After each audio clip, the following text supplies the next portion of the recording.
vamos começar nossa aula. Começando agora a última parte do curso, né? Que é a parte de Lei de Faraday, corrente de deslocamento e as equações de Maxwell para o eletromagnetismo, né? Então, são esses os tópicos.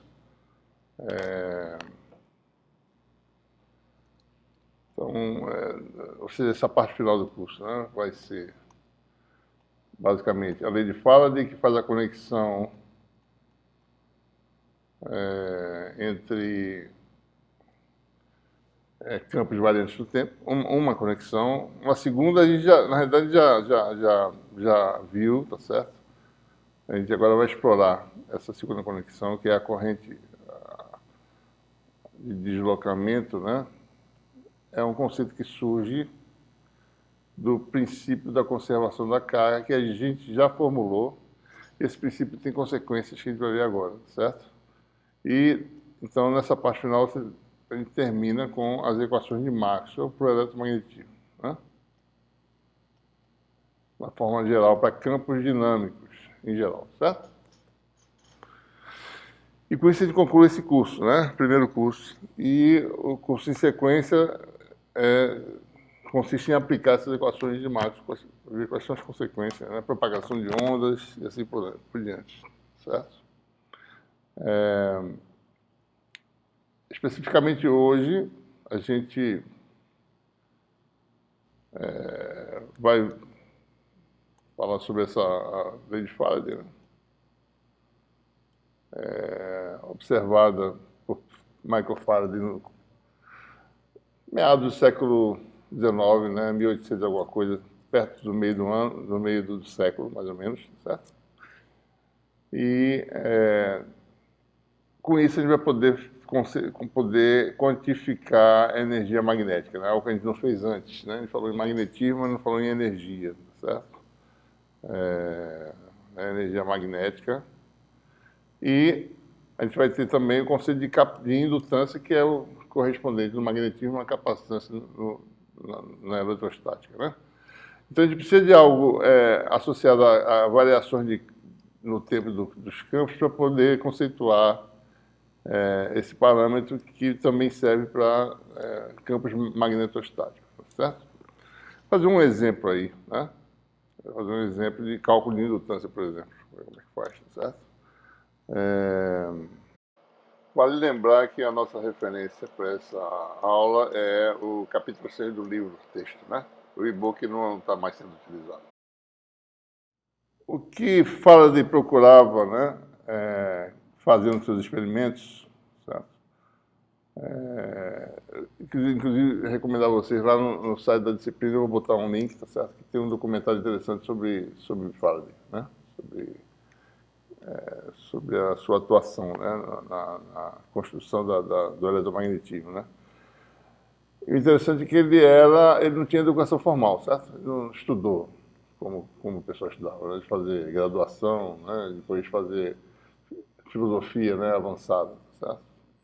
Mas ele era uma pessoa extremamente intuitiva e ele descobria as coisas por intuição, né?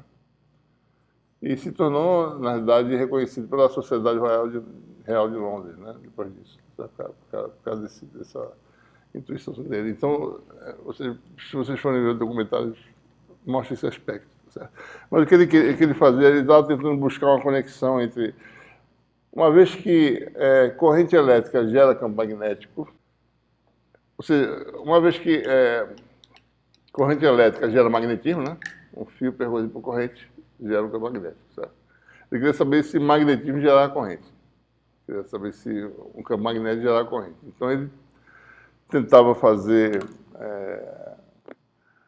experimentos circulando corrente em circuitos, fazendo campo magnético num circuito, para ver se no circuito vizinho aparecia uma corrente, certo? Essa era a ideia, né? Ele não teve sucesso, certo? Mas observou uma corrente que aparecia no circuito vizinho quando ele ligava ou desligava a chave. Então, o que se observou foi isso, né? Que não se gera uma corrente no circuito vizinho, certo? devido ao magnetismo, ao campo magnético desse circuito aqui, tá certo? Quando ele está em regime permanente, digamos assim, tá? Essa circulando corrente. Mas se você liga nos instantes ou nos breves intervalos do transitório em que você liga e desliga, em que a corrente varia, né, nesse circuito aqui, o campo magnético varia subitamente, ou aumentando ou diminuindo, então você observa uma corrente induzida, né? Também, se você mover o circuito, você pode deixar a chave fechada, mas mover o circuito, ou seja, a quantidade de fluxo magnético enlaçado por esse circuito varia, né? Ficou bom, viu, Zé? Valeu. A quantidade de campo magnético enlaçado, o fluxo magnético enlaçado por essa espira varia, né?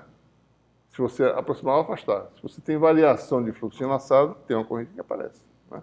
Então ele descobriu o efeito, não era o que ele esperava de um campo magnético fixo gerar uma corrente, mas um campo variável gerar uma corrente, né? Então, o que ele descobriu foi isso, essa descoberta que tem impacto até hoje, né? Os motores elétricos funcionam baseados nesse conceito, né? Toda uma engenharia foi construída a partir dessa descoberta, né? Além de outras consequências, né, que se pôde comprovar, tá certo? Com essa conexão. Ou seja, o fluxo enlaçado variante do tempo induz uma corrente na vizinhança. Bom, a gente tem aqui uma construção geométrica em que você tem agora um circuito imaginário aqui, vermelho, tá certo? Você tem esse circuito aí, né? Definido pelo caminho C, o elemento de comprimento, como usual, né, em que a área está sempre à esquerda, elemento de área, tá certo? A área é sigma, né? Normal, tá certo? No sentido do polegar, né? Relativamente ao caminho percorrido, né? E a gente vai ter essa notação agora, certo? Em que campos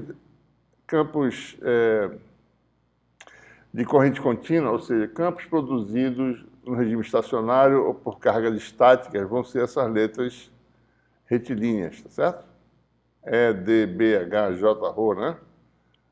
Tem magnetização também, tá certo? Se eu quisesse, poderia botar aqui magnetização, né? Polarização, tudo letra reta, tá certo? Campos variantes no tempo, a partir de agora, vão ser essas letras arredondadas, né? E, D, B, H, diferentes, que mostra que esses campos são campos variantes no tempo. Esses campos aqui vão ser ou campos estáticos, ou quantidades estáticas, por exemplo, J é uma corrente constante, não varia no tempo, né?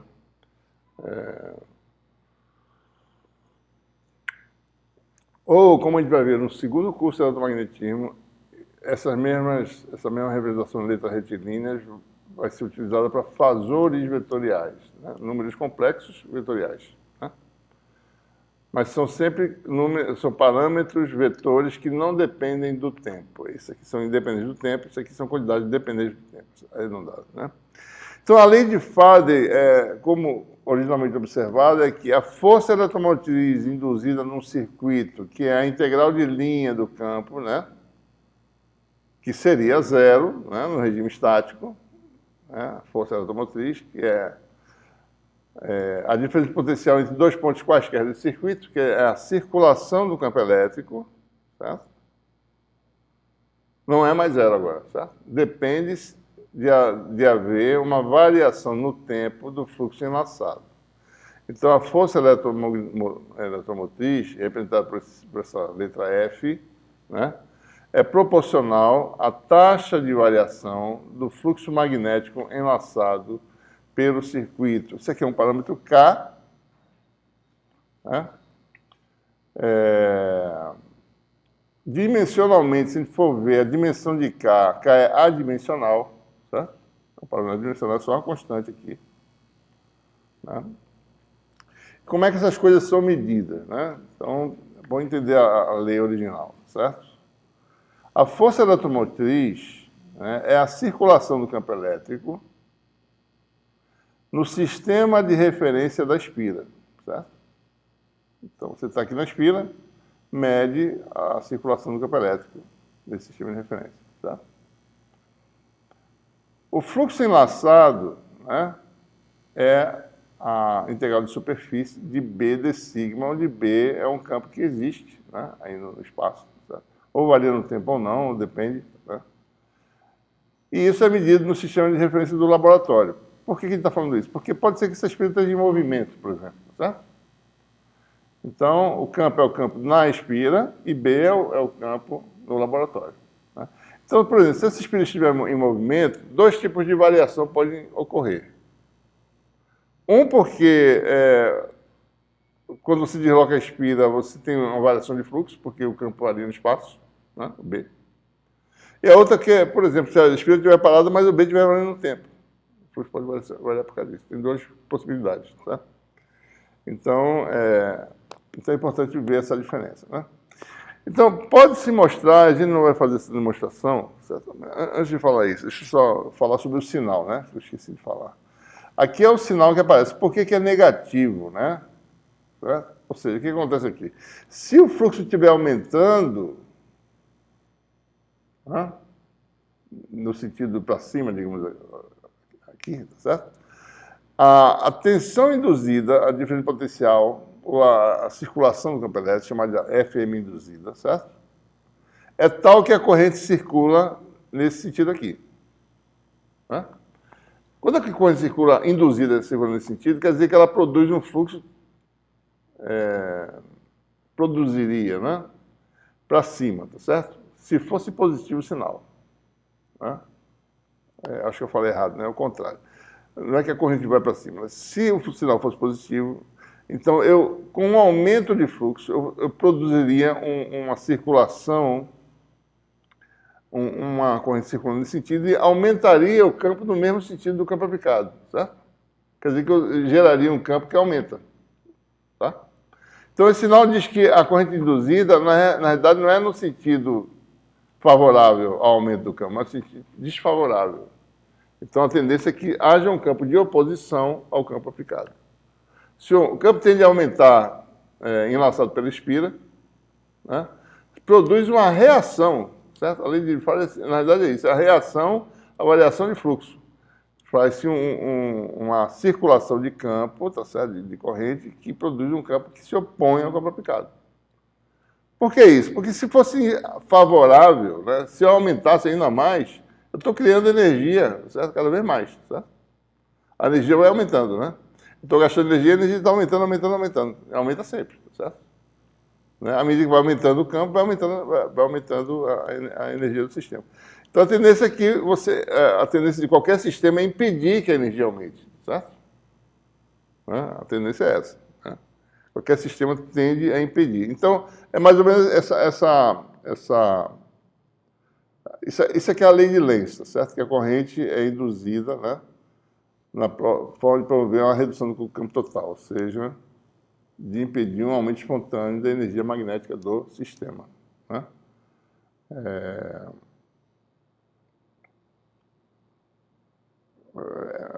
Então, por exemplo, é isso aqui. Ó. Pega um ímã, se aproxime de um circuito, né, norte-sul.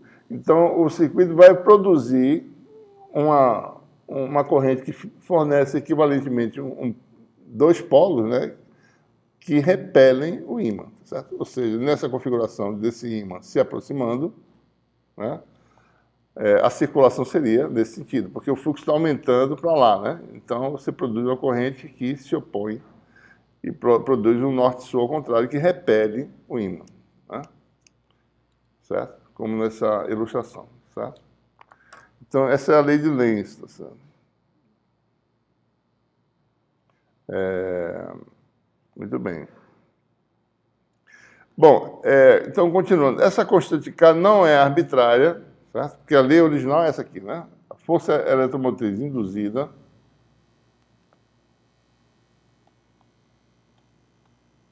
a FM induzida, né? Chamada de F, né? É menos K, taxa de variação do psi dt, onde psi é o fluxo enlaçado pela espira, né?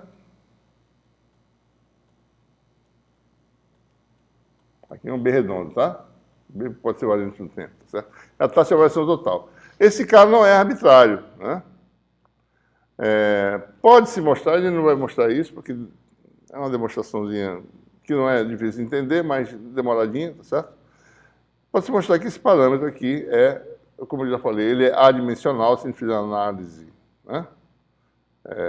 Análise das quantidades, aqui é volts, tá certo? Fluxo Weber por metro quadrado vezes metro quadrado, que é o Weber, né? Por unidade de tempo, tá certo? E isso vai dar volts, né? E essa constante aqui é arbitrária e pode-se mostrar que isso aqui é igual a 1, certo? Isso é mostrado se você considera a invariância das leis físicas perante transformações galileanas, tá?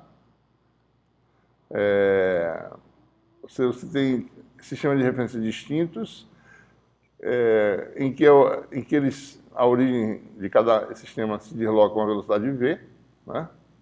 Então, a transformação galileana é simplesmente essa relação entre coordenadas em sistemas que se movem com velocidade v e tempo, né? Aqui não leva em conta a relatividade, a teoria da relatividade especial, né? Isso aqui é válido para v muito menor que c, tá certo? Mas se você usa a teoria da relatividade no limite de v pequeno, em relação à velocidade da luz, a gente chega nessas transformações galileanas e leis físicas em sistemas que se movem com velocidade uniforme, um em relação ao outro, são as mesmas. Se você usa esse princípio e trabalha um pouquinho nas equações, você mostra que esse parâmetro K dá exatamente igual a 1, certo? No nosso sistema, né? Então, a lei de Faraday pode ser escrita, então, dessa forma, né? A circulação do campo elétrico no caminho C, medida no sistema de referência da espira, é menos a taxa de variação do fluxo enlaçado, em que B é medido no sistema do laboratório, certo? Se você bota a espira fixa, V igual a zero, né, ambas as quantidades são medidas no mesmo sistema de referência, né? Eu posso escrever que E' no sistema da espira é o mesmo do E no sistema do laboratório, né? Então a lei fica dessa forma, certo? É importante, né? Não é necessário ter um circuito para essa lei funcionar, certo? Aparece uma corrente porque existe um campo induzido no espaço, não é porque existe um circuito, certo? Então, na verdade, se eu tiver aqui a lei de Faraday, quer dizer isso aqui, ó. Eu tenho aqui no espaço, né? Um campo B, né? Variante do tempo, não é?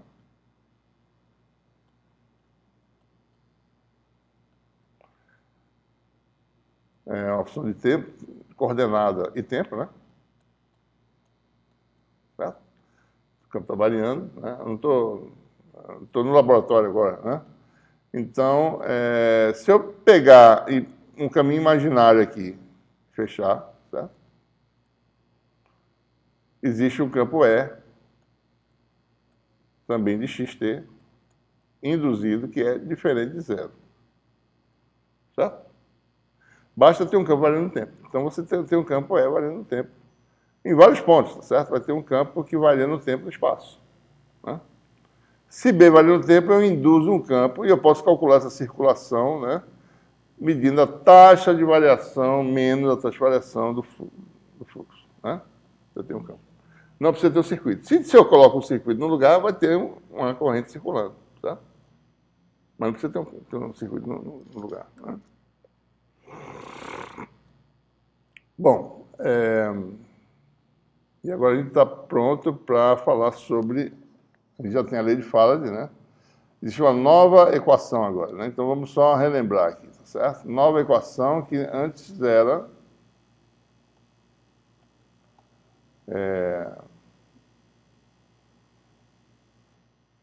Esquecendo agora, tira o circuito, né? Então, no espaço, a equação que antes era integral de EdL igual a zero para campo estático, né? É reto, tá certo? Isso aqui é campo estático, né? Reto. Passa a ser agora circulação de EdL. É redondo agora, né?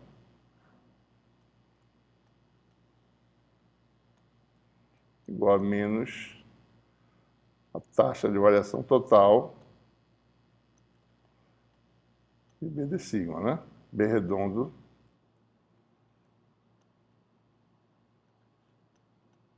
de sigma. Né? Então, como eu falei, se a superfície está estacionada no espaço, né? Então, se você está no mesmo sistema de coordenadas, isso aqui está fixo, né? Então, a derivada só se aplica sobre B, né? Então, se você tem sigma invariante no tempo,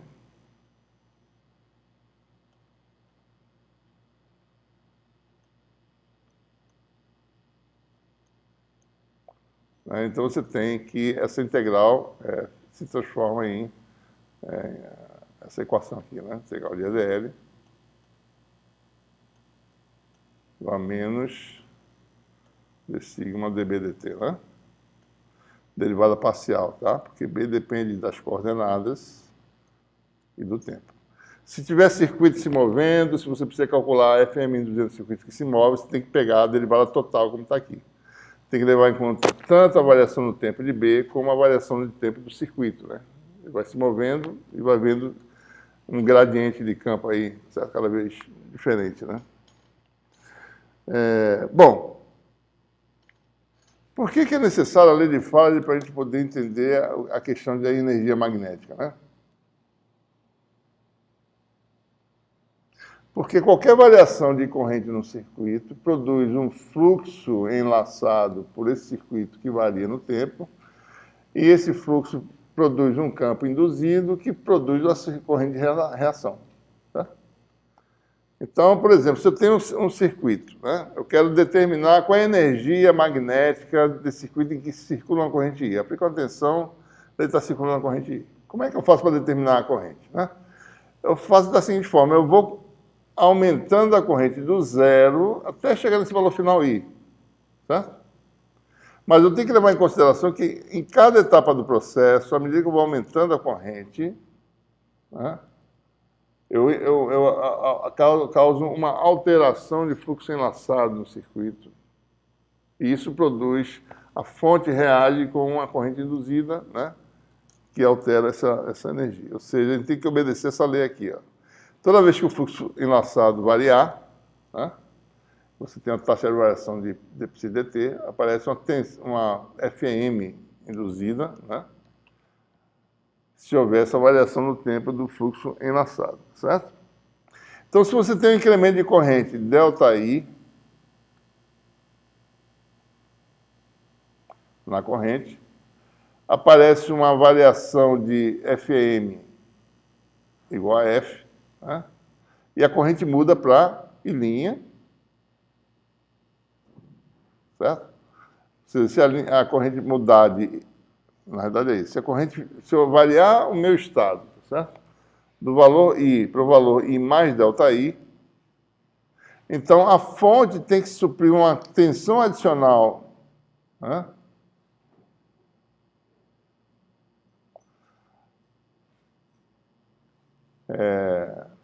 Para poder manter a tensão no valor original, tá certo? Quero manter a tensão o tempo todo constante variando a corrente. Então, toda vez que houver variação de corrente, vai haver FM induzida, né? Então, a tensão passaria a ser V mais F, né?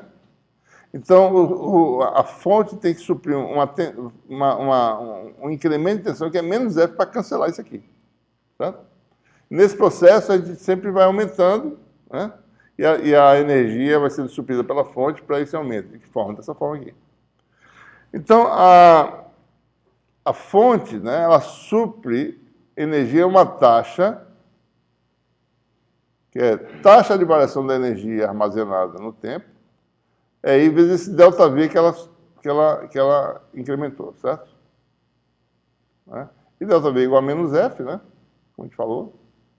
Então, a fórmulazinha é essa. A variação de energia no tempo é I, FM induzida é menos dψdt, com menos a mais, fica I dψdt. Tá? Então, a gente fica com essa expressão aí. Tá? para a taxa de variação da energia no circuito. E com isso agora eu posso construir o meu estado de circulação de corrente do zero, tá? Usando essa expressão básica. Né?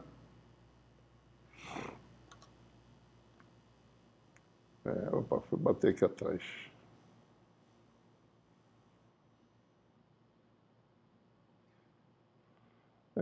Bom, então isso aqui é para um circuito, mas vamos considerar agora um volume de corrente, tá certo? Então a pergunta é essa, o estado atual é esse, né? Circula corrente J no volume, tá certo? Dada pela densidade de corrente. Observe que eu estou usando aqui quantidades estáticas, né? Mas o campo vai variando, tá certo? Porque essa corrente aqui vai ter um campo qualquer, tá certo? B, né? E o estado de corrente é J, né? Então a pergunta é essa, tá certo? A gente vai usar essa fórmulazinha aqui, ó. Variação de energia no tempo, né? É I de psi dt. Eu posso escrever também que a variação de energia, né? Se você quiser olhar assim, é I delta psi, né? I de psi, certo? Então a gente vai variando o fluxo, tá certo? Ou vai variando a corrente e vai calculando isso aqui e vai integrar no final esse processo. Tá?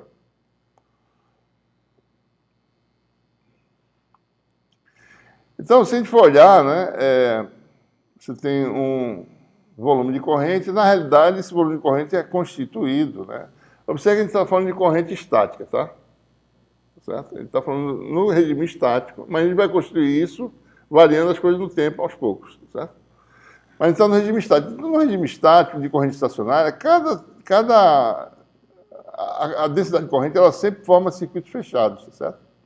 Então isso aqui é um enrolamento maluco qualquer que a gente botou aqui no volume, né? Ele está pegando um pequeno elemento, um microcircuito desse sistema, né? Ele vai tentar calcular para esse microcircuito a corrente que flui nesse microcircuito, né? E o fluxo enlaçado, que é o que eu preciso aqui, né? O fluxo enlaçado pelo microcircuito, tá certo? Né? A gente pega aqui uma seção de área transversal ΔA, tá certo?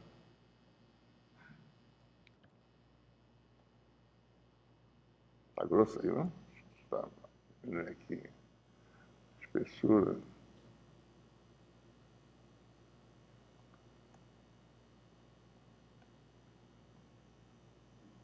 Fica menor aqui.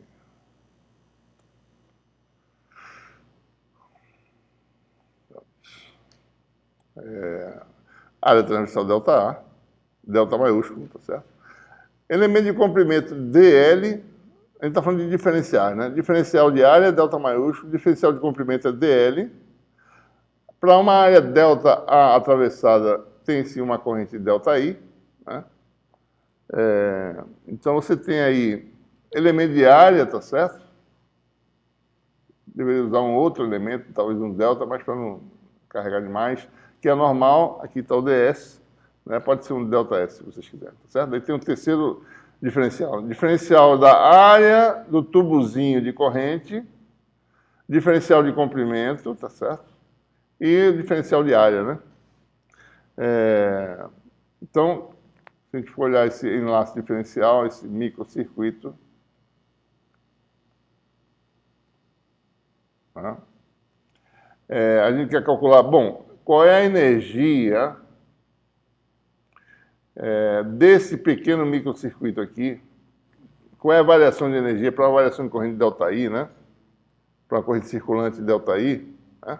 Aquela forma da gente que a energia é igual a I φ, né? I psi, tá certo? Na verdade é a corrente que circula no circuito, que é ΔI. Delta psi é o fluxo enlaçado por esse circuito. Então essa é a energia só desse microcircuito aqui, certo? Vai ser a corrente que circula no tubo, que é ΔI. Né? Deixa eu aumentar as pessoas de novo aqui.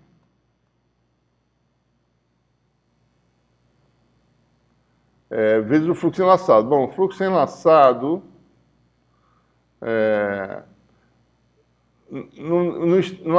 A variação de campo B no instante de tempo ΔT, tá certo? Tem um quarto elemento aqui, tá certo? Por isso que eu chamo de D aqui, né? No tempo ΔT é ΔB, né? Então o fluxo enlaçado é a variação de campo B vezes a área, que é N de sigma, né? Certo? Bom, a correntezinha ΔI é J ΔA, que é a densidade de corrente, né? Certo? E aqui, né, como B é rotacional de A, certo? Quando você tem essa relação, né? Deixa eu escrever aqui por fora, certo? B é rotacional de A, né? E ΔB, quer dizer, variação no tempo de ΔT no campo, que é ΔB, vai dar rotacional de ΔA. Então, se você faz integral de superfície, o fluxo, né? Do campo B ou do campo ΔB, a integral do rotacional de ΔA de sigma,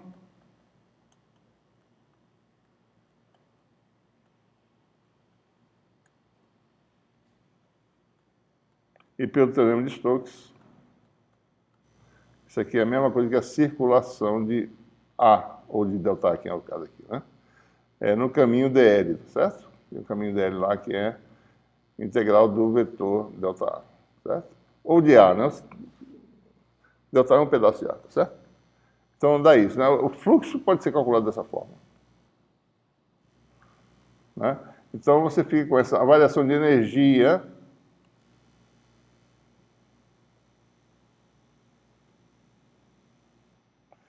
a corrente ΔI vezes o fluxo enlaçado pelo campo ΔA, pelo campo ΔB ou pelo campo ΔA, que é isso aqui, tá certo?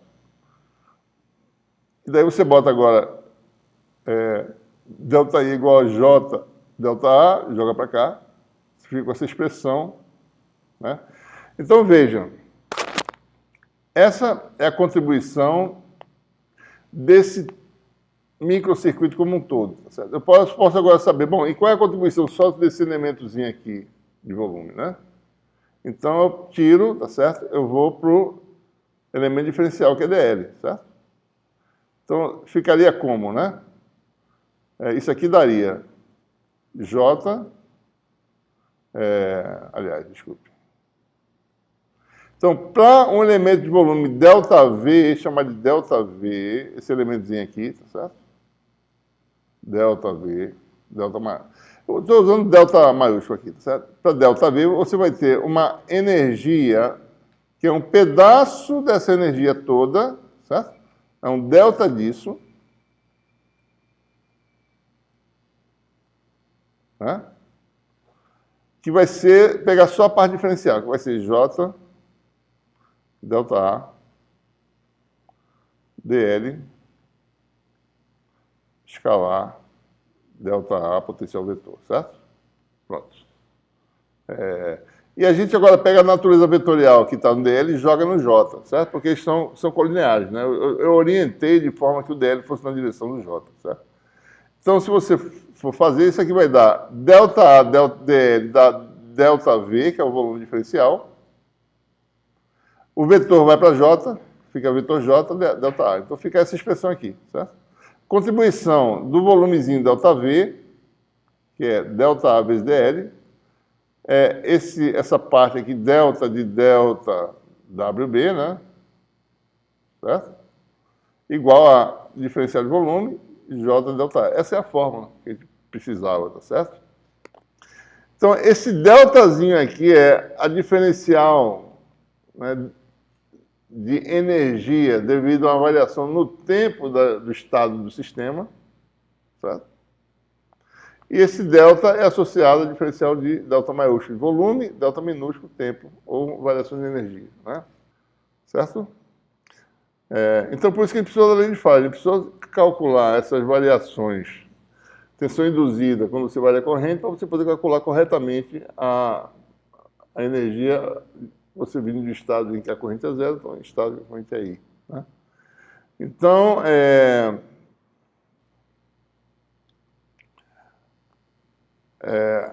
você tem essa expressão, né? Então, a energia por unidade de volume, tá certo?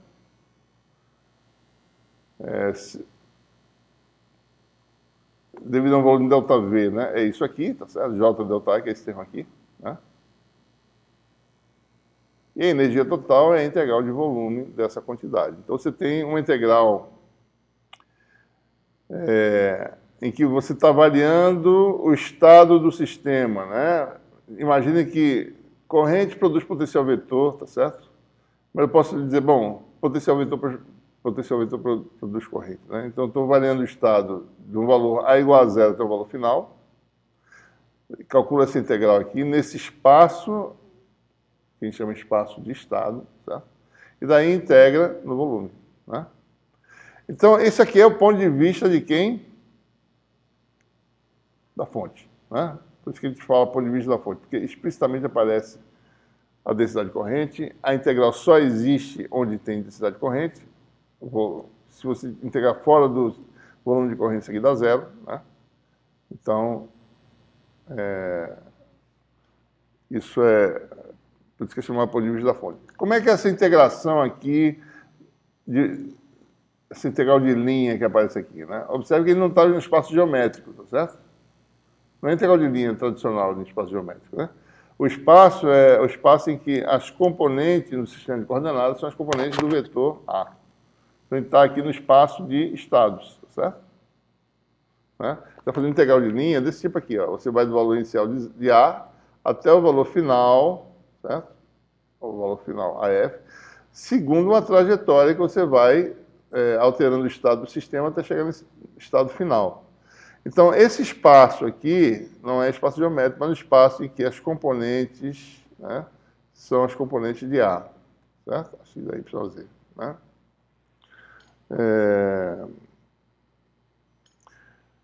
Bom, essa é uma fórmula geral válida para qualquer sistema, né? Ou seja, o sistema pode ser linear ou não, né? Onde é que aparece não linearidade, né? Bom, quando tem materiais que têm seus dipolos que reagem à aplicação de um campo, né? Que saturam, que têm esterese, etc, né? Mas tem materiais que são lineares, tá certo? Então, em materiais lineares, você pode sempre escrever que a densidade corrente é um múltiplo, né, do valor final. Durante a energização do sistema, a corrente vai variando até o valor final. Segundo, eu posso variar de acordo com essa variável K, que vai de 0 a 1, tá certo? E se J é um múltiplo do valor final, o mesmo acontece para A, porque o sistema é linear. A é um múltiplo do valor final, certo? Os valores são lineares, uma coisa linearmente relacionada com a outra, né? Então, o que acontece? J delta A é igual a J substitui por... Você bota aqui no lugar de J, você bota K JF, né? E A é... Variação de A é variação de K, né? Delta K vezes a F, tá certo? Né? Então, você fica JF e AF como valores fixos, K delta K, né? Então, a integral no espaço de estado é a mesma coisa que integrar isso aqui de 0 a 1, né? Integral de 0 a 1 de K delta K, que dá K2 sobre 2, de 0 a 1 dá 1 meio. Então, a energia fica com essa expressão, como no caso elétrico, né, que tem 1 meio na frente, tá certo?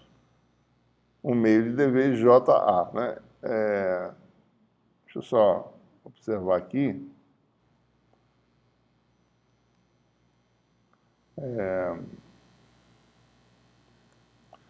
A energia elétrica, né, do ponto de vista da fonte, né, se vocês lembram, é 1 meio de quem? O volume da fonte vezes o potencial, né? Sistema linear. Né? No caso magnético, o que a gente obtém? Algo muito parecido, né? 1 meio integral de volume de J escalar A. Né? Rho e J são fonte, né? Φ é o potencial. Certo? Mesma coisa. E a expressão também no espaço de estado é semelhante. A integral no espaço de estado, né? De φ delta ρ, né? Como a gente derivou lá, certo? Né? Sistema linear. Certo? Bom, vamos agora observar o que acontece também no ponto de vista do campo, né? Essas expressões vão ser muito importantes para calcular balanço de potência, fluxo de potência para ondas eletromagnéticas, né? Então, essas expressões de energia, além de serem importantes no caso estático, também vão ser importantes no caso dinâmico, certo?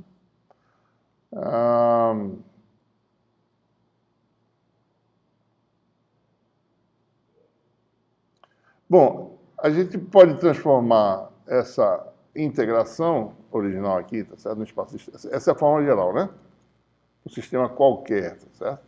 Pode transformar isso aqui usando as equações de Maxwell, né? Ainda, né? Observe que a gente estabeleceu essa expressão usando a equação variante no tempo, ali de fora já, né? Mas uma vez estabelecido, o campo é estático. Os campos que a gente está colocando aqui são campos estáticos, tá certo? Então, as equações de Maxwell que a gente vai usar para transformar essa expressão são as equações de Maxwell no regime ainda estático, certo? Então, nesse caso, o que nós temos, né? Na verdade, eu nem... eu vou usar essa expressão, J é rotacional de H, certo? Que é uma expressão válida no regime estático, né? A gente não está... Se for no dinâmico, tem um termo adicional que a gente vai ver aqui ainda, tá certo? Mas está no regime estático. Então, a variação de energia, né? Para uma pequena variação de A, né? Sem integrar no espaço de estado, só para avaliar um pouquinho o ΔA, a variação de energia se torna J, que é a rotacional de H, né? ΔA, que está aqui, tá? Então, temos uma identidade vetorial, certo? Que é divergente de um produto vetorial, certo? Vem lá do capítulo 1, né? O segundo, produto escalar com rotacional do primeiro, menos, né? O primeiro, produto escalar com rotacional do segundo. Isso aqui tem um rotacional aqui desse jeito, esqueci do parênteses aqui, certo? Ponto, né? Ora, rotacional de H é J, né? Certo? Rotacional de A é quem? É B. Mas no caso, a rotacional de uma variação de A é ΔB. Certo? Então você tem que a variação de energia se torna, você tem aqui rotacional de H vezes ΔA, que esse termo vai ser divergente, deixa de lado, mais esse termo aqui, né? Mais H ΔB, que é esse termo aqui, certo? Ok? Então, um termo é H ΔB, que é esse aqui, e outro termo é a integral de volume do divergente de H vetorial ΔA, e essa integral de volume tem que ser realizada onde tiver campo, certo? Ou seja, em todo espaço, né? Mesmo que a corrente seja localizada, fora da distribuição também tem campo, né? Tem que computar todo o campo, né? Então, quando eu aplicar o teorema de Gauss, que é a integral do divergente igual ao fluxo desse vetor que está aqui dentro, que dá essa integral aqui, tem que pegar uma superfície bem grande, certo? Até onde o campo desapareça, né? E nós sabemos que qualquer distribuição localizada de corrente produz um campo que cai com o cubo da distância, porque aquilo ali vai ser um dipolo, né? Aquela distribuição vira um dipolo. Dipolo, o campo cai com o cubo da distância. Potencial cai com o quadrado da distância, que é o potencial do dipolo. Então você tem 1 sobre R5, né? E a área aumenta com o quadrado da distância, que dá R2 sobre R5, que dá 1 sobre R3. E no limite que essa área é muito grande, isso aqui vai para zero. Esse termo aqui não contribui, certo? Então fica só a variação de energia devido a uma variação de campo ΔB, é dada por essa expressão, né? E aí a gente integra, né, no espaço de estado para obter essa expressão, que agora é a expressão de um sistema genérico, seja ele linear ou não, né? Você vai ter integral aqui no espaço de estado e integral de volume, certo? Porque aqui faltou integrar, né? Eu quero variar B de zero ao valor final, estado final, tem que integrar para determinar a energia ΔB, certo? E aqui nós temos agora, como eu falei, né, ponto de vista do campo, né? Porque quem aparece na integral é o campo. E aqui, de novo, a integração, essa integral em que os limites são os valores do vetor, é uma integral de linha no espaço de estado em que as componentes são as componentes do campo B, né? Então, B vai de 0 até BF, segundo uma trajetória, tá certo? Em cada ponto da trajetória eu tenho uma relação entre H e B, vou calcular essa integral de linha aqui. Tá? Da mesma forma que eu mostrei agora há pouco, né, se o sistema for linear, essa integral se transforma numa integral mais simples. A integral do espaço de estado fica simples, né? Vai dar KdK, dá um meio de 0 a 1. Tá? Então você vê com essa expressão para energia no ponto de vista do campo, né, para sistema linear. Ou seja, mesma analogia nós temos com o caso elétrico, né? Lembrando, né, no sistema linear, no caso elétrico, isso aqui vai dar 1 meio integral de volume de D escalar E, né? No caso magnético, isso aqui vai dar 1 meio de BH.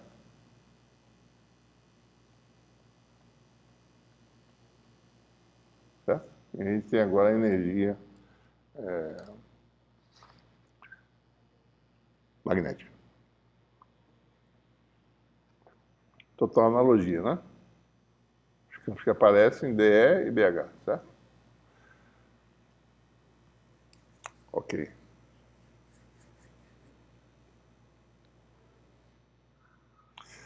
Muito bem.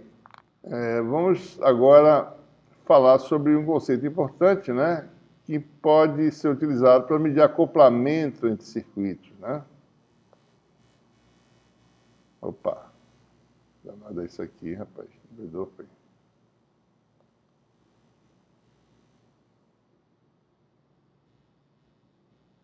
Deixa eu deixar uma coisa aqui também.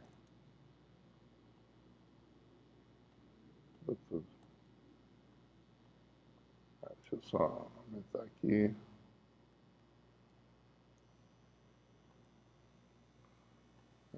Pronto. O conceito de indutância, né? Serve para medir acoplamento entre circuitos. Certo? Então, se você tem vários circuitos em que circula a corrente I, você pode determinar de que forma uma corrente influencia o circuito vizinho, tá certo? Por que isso é importante, né? Se eu variar a corrente no circuito, eu vou induzir tensão nos outros, né? O grau de tensão induzida depende desses coeficientes de acoplamento, que na realidade é o que a gente chama de indutância, né? Indutância própria do circuito, indutância mútua entre circuitos, né? Então, suponha que você tem aí N circuitos, correntes em 1 em N, né? A gente está ainda no regime DC, tá certo? Né? A gente voltou para o regime DC para calcular algumas consequências da energia, né? Uma delas é você expressar a energia em termos desses parâmetros que a gente chama de indutância, né? Caminhos C1, C2, etc., né? Cn. A energia do sistema, o sistema linear, né? Então, só lembrando, sistema linear, então usa a expressão básica, ponto de vista da fonte, né? 1 meio integral de volume de JA. Só que os circuitos são filamentos, né?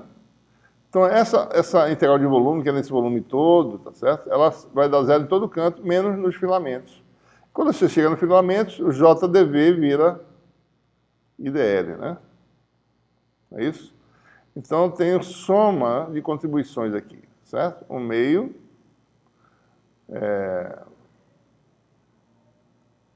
a gente botou uma variável m, tá certo? Porque a gente vai ter duas variáveis, né, discretas. Vamos botar uma primeira variável m, que vai até o nésimo circuito. Né?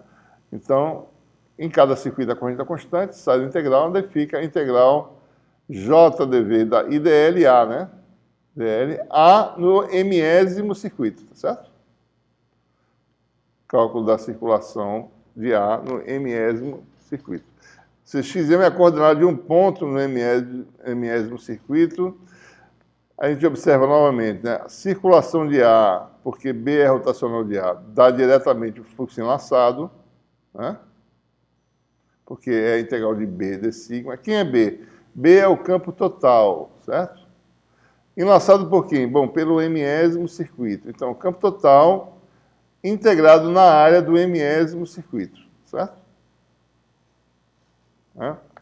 Então, se você calcular o fluxo enlaçado por cada circuito, que chama ele de psi-m, então a energia vai ser o quê, né? A soma das contribuições, né? Vezes o meio, que é corrente no mésimo circuito, fluxo enlaçado pelo iésimo circuito. Que dá essa formulazinha simples aqui, tá? Basta calcular o fluxo enlaçado pelo mésimo circuito. Agora, lembre-se que B aqui nesse sistema é a soma dos campos de espiras, né? B aqui nesse ponto é o campo dessa, né? B1, né? mais B2, tá certo? Depende da configuração, certo? Mais B3, etc. É a soma dos campos das espiras, né? Então, é bom levar isso em conta, certo? Que o campo total... Então, para não confundir, né? Vamos botar uma outra variável discreta para não misturar as histórias, tá certo? Então, o campo total é o campo das N espiras. Agora, vou botar uma variável discreta N para poder rotular esse campo, tá certo? Então, Bn é o campo produzido pela enésima espira no espaço, né? Certo? Em qualquer ponto do espaço. O fluxo psi-m é a soma dos fluxos enlaçados pelos campos, tá certo? Porque é assim, né? Deixa eu fazer a formular aqui, tá certo?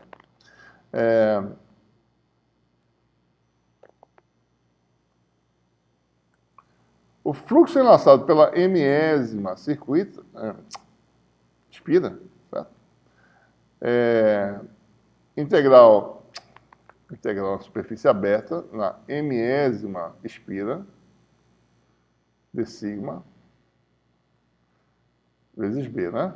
Mas B, por sua vez, é a soma, né, dos campos, certo? Isso aqui vai dar soma de N igual a 1 até N de integral sobre sigma M de d sigma escalar nésimo campo.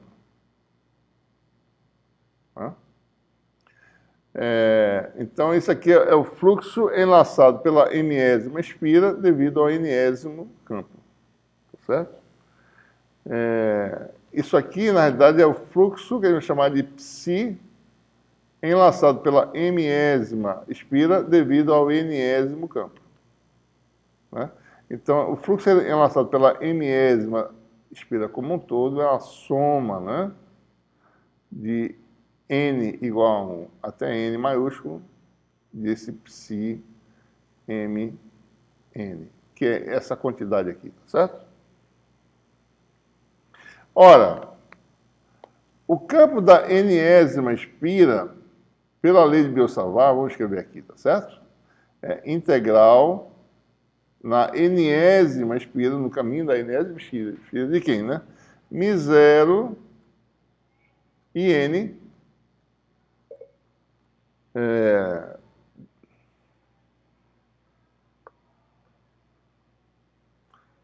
dl. Eu vou botar dl, mas está no caminho... eu posso botar um N aqui, mas não precisa, porque eu estou dizendo que eu estou no caminho CN, tá certo? Vetorial. X no espaço, mas vai ser o X sobre a espira M, tá certo? Vou botar X no espaço aqui. Menos x da enésima espira, tá certo? É uma coordenada sobre a espira, sobre 4π módulo cubo. Tá?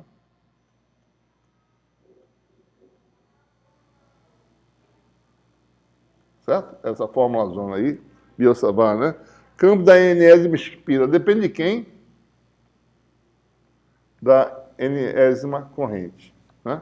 Ora, então quer dizer que o fluxo psi de Mn, né? O fluxo enlaçado pela mésima espira, devido ao enésimo circuito, é alguma coisa proporcional, né? Só tirar esse N daqui, tá certo? Calcula o fluxo, é proporcional à corrente no enésimo circuito, certo? Então, é um coeficiente que depende dos índices Mn vezes N, é proporcional a N, certo? Esse coeficiente é chamado indutância mútua.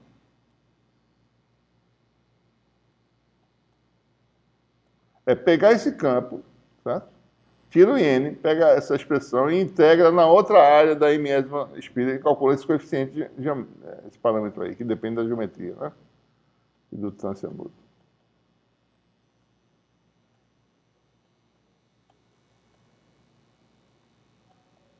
Entre os circuitos M e N, certo?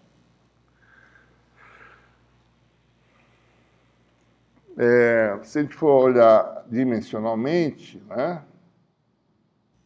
Isso aqui é o quê, né?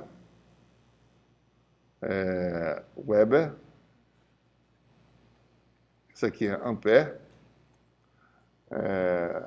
Isso aqui vai dar a unidade Weber por ampere, certo? Que dá Henry. Por quê, né? Bom, vamos ver aqui rapidinho por que dá isso, certo? Bom, vamos botar aqui no vácuo, né? Vácuo B é igual a μ0H, certo? Vamos ver a unidade aqui, tá certo? Unidade B é Weber por metro quadrado, que é o Tesla, né? É a unidade μ0, vezes unidade do campo magnético, que é ampere por metro. Ora, mas μ0 tem a unidade de quê? Henry por metro, né? Certo? Então você tem Weber por metro quadrado. Aliás, metro quadrado, metro com metro quadrado cancela, né? É igual a esse H aqui, tem que tomar cuidado, tá certo? Com esse H do campo. É Henry de unidade, tá certo? Vezes ampere, né? Então, o Henry é o Weber por ampere, tá? Então, a unidade de indutância é Henry, certo? Weber por ampere. Ou seja, então, resumindo, né? A energia magnética, como é que ela era, né? Vou botar para cá, para trás. Energia magnética, um meio do fluxo enlaçado pela mésima espira, vezes a corrente que circula na mésima espira. Por sua vez, o fluxo enlaçado pela mésima espira é uma soma de contribuições, né? Que a gente mostrou aqui, tá certo? Vou botar aqui. Psi-M é igual a soma de n igual a 1 até n. Psi-Mn é Lmn, né? E n, tá certo? Então, quando eu pego essa expressão aqui, jogo aqui em cima. Tá ruim porque tá meio lento aqui, viu, pessoal? Ó. Soma em n, né? Soma em n.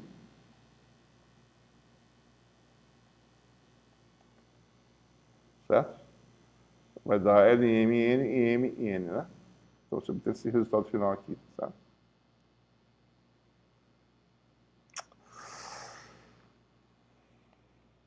Né? Expressão final, soma dupla, tá certo? Né? Bom, eu posso isolar os termos em que M é igual a N, você vai ter autoindutância, certo? Então, a energia vai ter uma contribuição de termos N circuitos, né? você vai ter um coeficiente L, M, M e M ao quadrado, que depende só do circuito, né? Mais um termo de acoplamento, que é esse termo aqui, para M diferente de N. Certo? Eu vou antecipar para vocês que, por reciprocidade, né, LMN e LNM são iguais. Né? Você pode trocar os índices, não tem problema. Certo? Então, como você tem termos com índices trocados aqui, certo? Você tem, então, esse termo chamado de indutância mútua, né? Autoindutância, quando M igual, você está no M e N são iguais a M, né? Um índice só. E termos de indutância mútua, que, na realidade, esses termos são recíprocos, tá certo? O acoplamento de circuitos é um efeito recíproco, né? A gente se espera que seja o mesmo coeficiente. Né?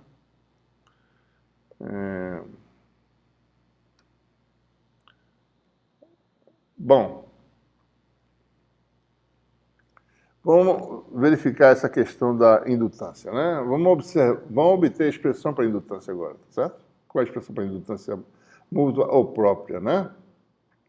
Ora, vamos lá. Fluxo enlaçado pelo mésimo circuito devido ao nésimo circuito, né? Fluxo é integral de B de sigma ou integral de AdL de linha, né? Vai ser integral no mésimo circuito, que é integral de linha. Mas essas ferramentas auxiliam a produtividade, mas ao mesmo tempo atrapalham, porque tem os defeitos, tá certo? Os artefatos, que não era para ter. Você escreve um negócio aqui, ele faz uma agulha no meio, entendeu? É impressionante. Ele quer escrever, não consegue escrever direito, mas tudo bem, vamos lá. Então você está integrando no mésimo circuito, calcula o campo no mésimo circuito devido ao nésimo circuito, né? Produzido pela corrente lá no nésimo circuito, certo? Ora, ele sabe o potencial vetor, né? Vai dar essa expressão aqui, ó.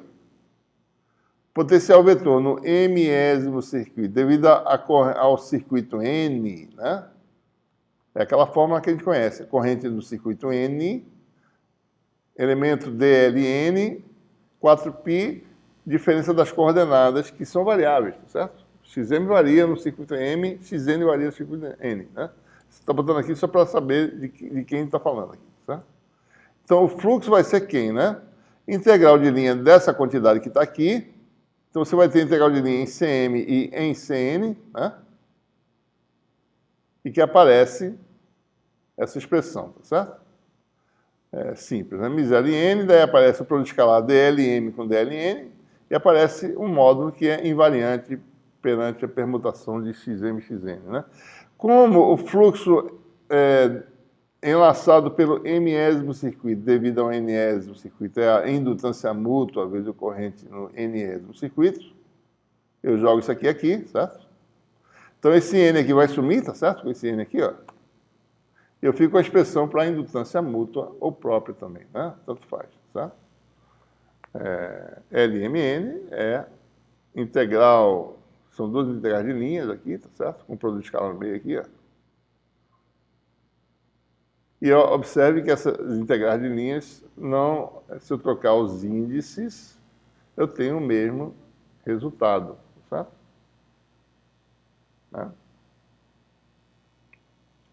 LMN e LNM são iguais. Né? Daí a pergunta, bom, e se eu calcular isso num circuito LMM, isso aqui dá zero, é?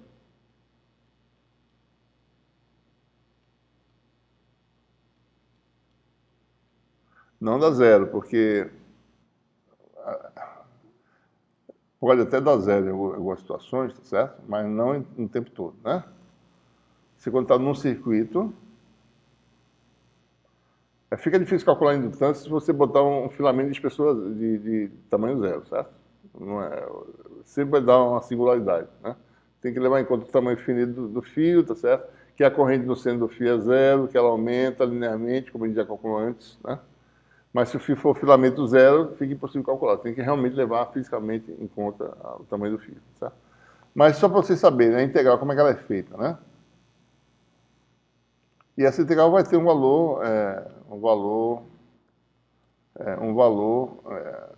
finito, certo? Vai ter singularidade. Mas eu estou só exemplificando, né? Os xm e xn são quem? Né? São elementos, são localizações, no caso do mesmo circuito, né? São dois pontos no circuito, tá certo? Esses vetores variam. Eles não são iguais.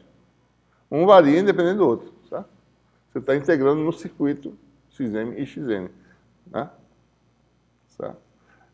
Quando eu estou no mesmo circuito, eu boto o mesmo xm, xn, eu tenho que botar um linha aqui para dizer que os vetores são diferentes. Quando eu for fazer o cálculo da indutância própria, certo?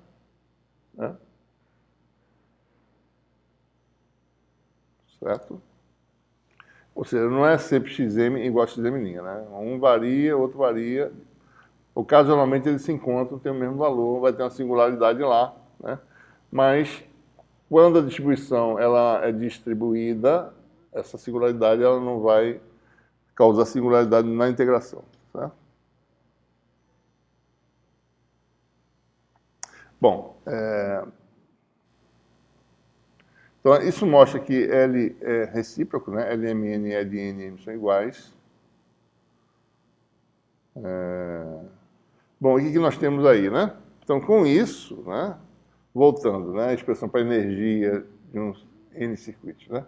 Vai ter o termo de autoenergia do próprio circuito e tem o termo de energia mútua, de acoplamento mútuo. E aqui, se eu uso o fato de LM e LMN ser igual, né, a LNM, né? Eu posso agrupar os termos, tá certo? Por exemplo, L12 e 1 e 2, e L21 e 2 e 1, certo? Isso aqui é a mesma coisa. Então, nessa soma, quando eu tenho termos índices trocados, eles são iguais. Então, dá duas vezes, né? Então, basta eu somar, certo? Dessa forma aqui, tá certo?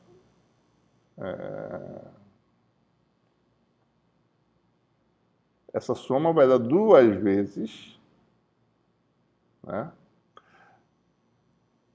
Tirando o termo m igual a 1, n igual a 1, você começa com m igual a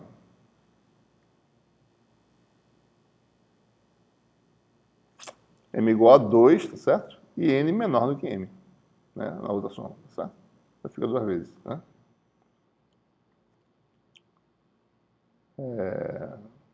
Então aqui eu vou ter L21, L31, L32, né?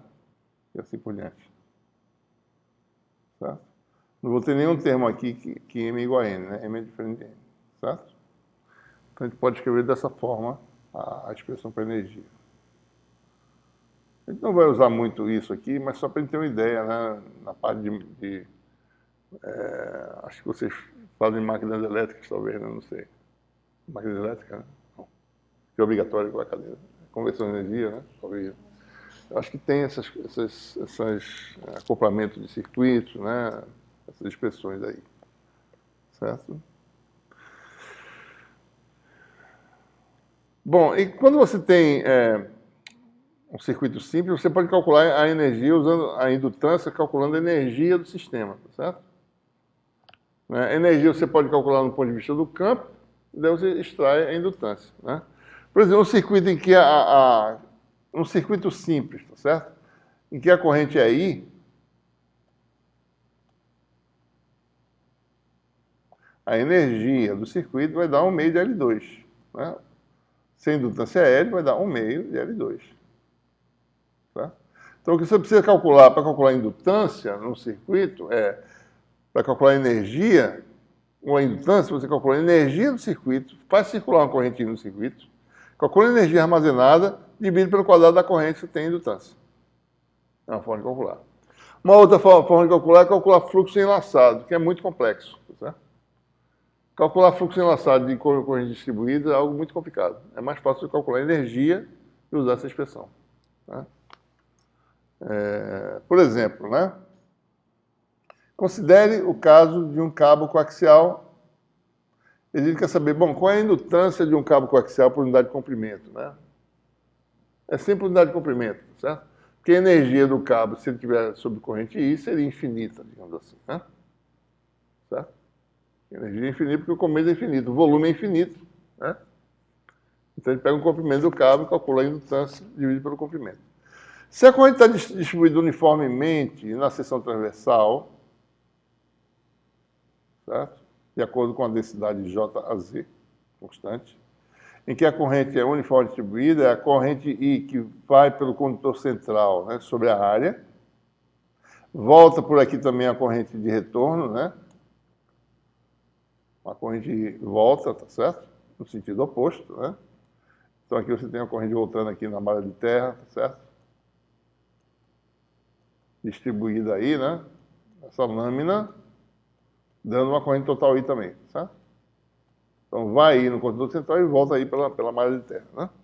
Então você tem aí, a gente sabe calcular o campo, já fizemos isso antes, certo? O campo vai ser linear dentro, né, do condutor, né? Dessa forma, é azimutal, né? O campo faz isso, ou fora ou dentro, né? Linhas fechadas do campo H. Aqui também, tá certo? O campozinho circulando aqui dentro.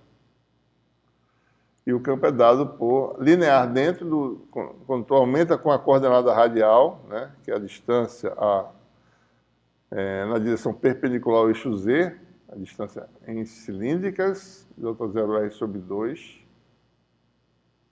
e cai com a inversa distância do lado de fora, nessa região aqui externa, certo? Vamos admitir que tanto aqui dentro como aqui você tenha vácuo, né? Vamos assumir que no condutor μ vale μ0, daí com isso eu calculo B, tanto dentro quanto fora, né? Então você tem aí o quê, né? Vamos calcular aqui, certo?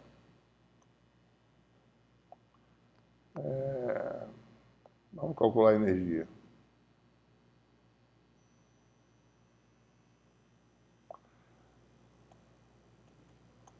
Então vamos lá. Campo, ele é linear, né? J0R sobre 2, vamos fazer assim, ó. O Hφ, né? A componente azimutal do campo só tem essa componente J0R sobre 2 para R valendo zero A, que é o raio do condutor central, e vale J0 a 2 sobre 2R para R entre A e B, certo? Se eu passar para o lado de fora, vai ter a corrente que enlaçada aqui é menos I, o campo total dá zero, né? Então o campo só existe, vamos considerar a espessura muito desprezível da malha externa, tá? Bom, o campo B também é azimutal, tá certo? Como os meios têm permissividade μ0, né? Vamos botar assim, né? Bφ é μ0, Hφ, então é dado para essa expressão, certo? Nós temos aí uma densidade de energia, que é aquilo que eu falei no caso elétrico, W minúsculo, né? Que é um meio de BH, né?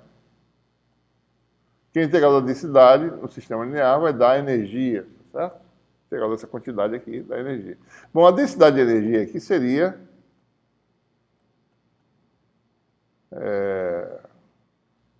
então vamos lá, dá 1/4. Bom, dá μ0 H2, tá certo? μ0 H2, né? Vou botar aqui antes. WB é igual a 1 meio de μ0 Hφ ao quadrado. Isso aqui vai dar quanto, né? Bom, é só fazer o quadrado disso aqui, vezes 1 meio, que vai dar 1/4, né? Vai dar J0 ao quadrado, 4 com 2, 8, né? Sobre 8.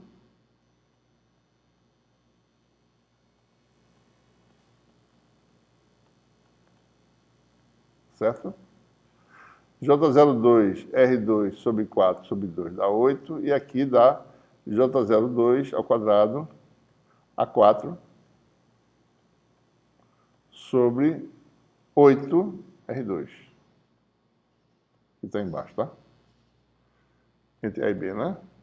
O resto vai dar zero. Passou de B dá zero, tá certo? Energia. A densidade, né? Então, a energia é integral de volume, né? Integral de 0 a A, da densidade, elemento de área aqui, né? R, dr, dφ, dz, certo? Deixa eu tirar esse A aqui, tá? Vou fazer aqui, integral de 0 a L, comprimento, deixa eu botar L minúsculo para não confundir com indutância, né? 0 a L, comprimento L do cabo, dz. Integral de φ de 0 a 2π, né? Daí você vai ter uma integral de 0 a A, dessa quantidade aqui, R dr vezes isso, tá certo? Então, você bota J0 ao quadrado sobre 8, eu vou tirar aqui, tá certo? J0 ao quadrado sobre 8, né? Então, você vai ter uma primeira integral de 0 a R dr vezes R2, né? Então, R3 dr mais integral de A a B.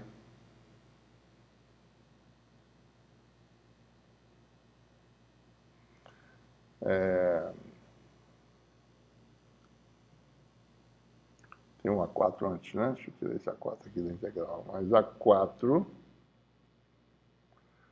integral de A a B, R2, né? Com R dr, que vai dar dr sobre R, né? Pronto. Aqui dá um comprimento L, né? Na realidade, eu chamar isso aqui de uma quantidade de delta energia, né? Uma energia que está no comprimento L, tá certo? Então, vamos chamar isso aqui de... Melhor fazer aqui, certo? Até o comprimento ΔZ, certo? Né? Então, vai dar ΔZ, vai dar energia por unidade de comprimento, delta WB, ΔZ, que dá um 2π, né? Vai dar um J0 ao quadrado vezes π sobre 4.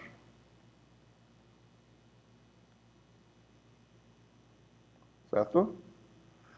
Essa integral dá R4 sobre 4, né? Que dá 4 sobre 4. Isso aqui dá mais A4 logaritmo, né? De B sobre A.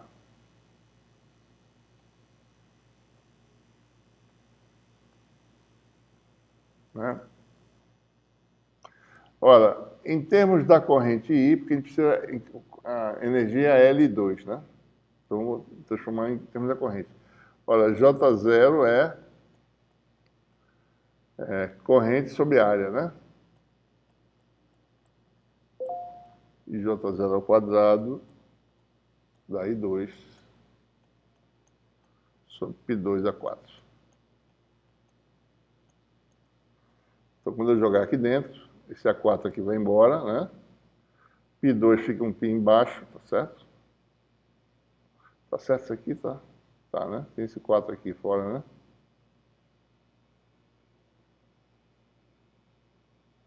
Dois π na 4, tá certo. Então, isso aqui vai dar uma energia por unidade de comprimentos.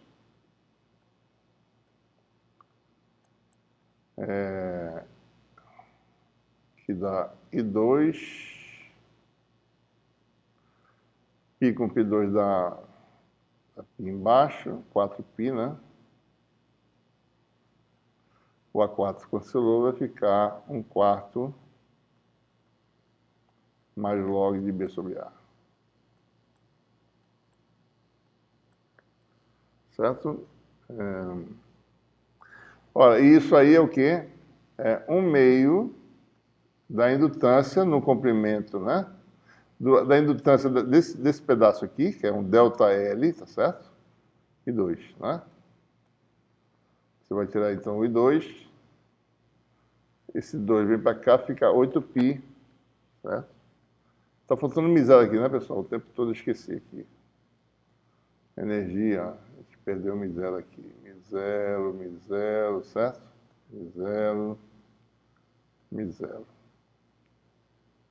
Então fica com...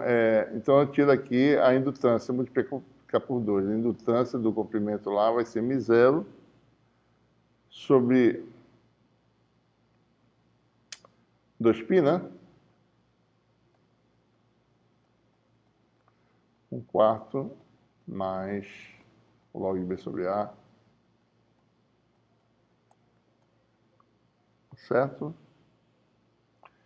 Vou botar esse 4 para fora, né? Vai ficar a indutância, a expressão clássica conhecida, né? A indutância do cabo coaxial por unidade de comprimento. Isso aqui é ΔL e ΔZ, viu, pessoal? Tá?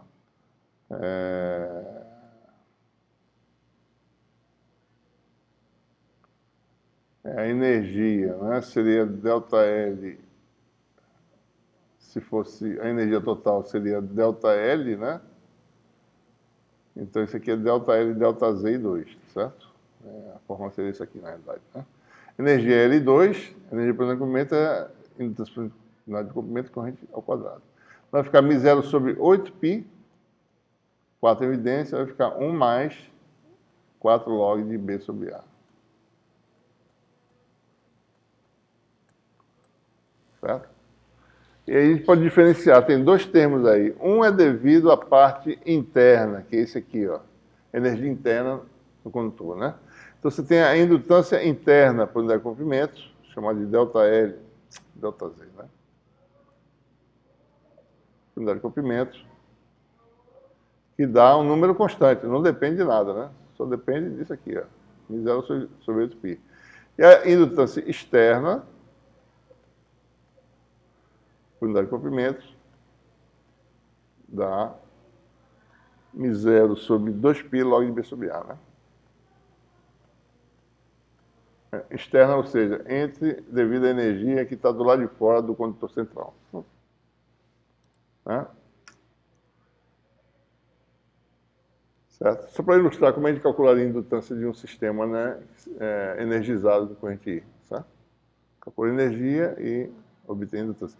Calcular essa expressão aí, usando o fluxo enlaçado, é muito complexo. Certo? Porque é assim, ó, você tem aqui o cabo coaxial. Deixa eu exagerar aqui a malha de terra, certo? Isso aqui é a malha de terra, isso aqui é o condutor central.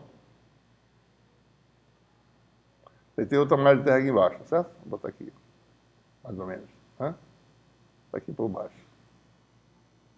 Isso aqui é o condutor central, né? A gente tem que imaginar isso aqui como sendo um enrolamento, certo? A gente tem que calcular. Quando você fala, usando a expressão da fonte, você tem que calcular fluxo enlaçado, que é uma coisa complicada, certo? Você tem que fazer isso aqui, ó. Você tem que imaginar isso como sendo um circuitozinho, tá certo?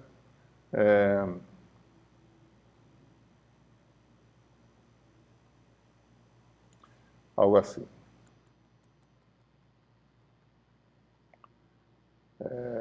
Talvez seja assim, não sei. Esse é um primeiro circuito, daí vem um outro circuito que vai variando, certo? Então você acha todo o circuito correspondente a esse cabo coaxial.